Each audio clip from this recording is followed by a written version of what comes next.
Good morning, everyone. Very happy Women's Day to all the beautiful ladies sitting out here. আজ আমি এখানে তোমাদের সামনে একজন বক্তা হিসেবে শুধু আসিনি, বরং আমি একজন বিশ্বাসী, দৃঢ় বিশ্বাসী হয়ে দাঁড়িয়েছি। বিশ্বাস নারী শক্তির উপরে, বিশ্বাস তাদের নির্ভয়তার উপরে, বিশ্বাস তাদের অসীম ক্ষমতার উপরে। ইতিহাস সাক্ষী আছে, যখন নারী জাগে পুরো বিশ্ব এগিয়ে আসে। Yes or no? আমার নাম অর্পণা দেব, আর ছোটবেলা থেকে আমার অনেক বড় বড় স্বপ্ন ছিল। নিজের পায়ে দাঁড়াবো, নিজে রোজগার করব, ফাইন্যান্সিয়ালি ইন্ডিপেন্ডেন্ট হব, বড় সুন্দর বাড়ি হবে, গাড়ি হবে, বাচ্চাদের best of education Dev.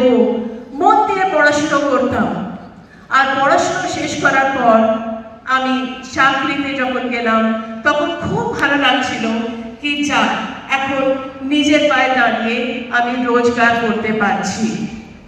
Friends, কিছুটাই ভালো লেগেছিল, কিন্তু যেহেতু স্বপ্ন বড় বড় ছিল, ভাড়ার বাড়িতে থাকতাম, নিজস্ব গাড়ি ছিল না, আমার মনে হতো কি চাকরি থেকে অসম্ভব।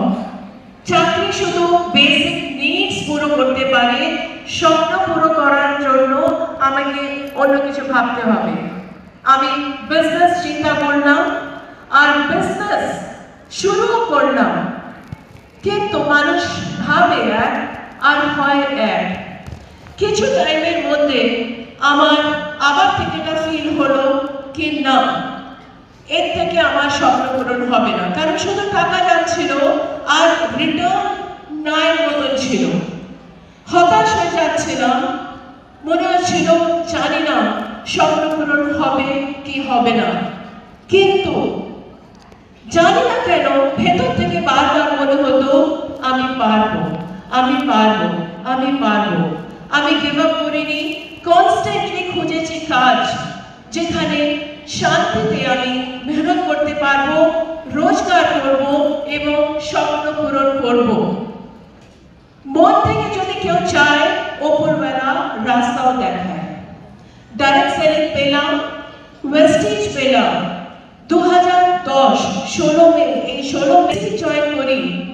মাই এজ ওয়াজ 47, আর ওই বয়সে আমি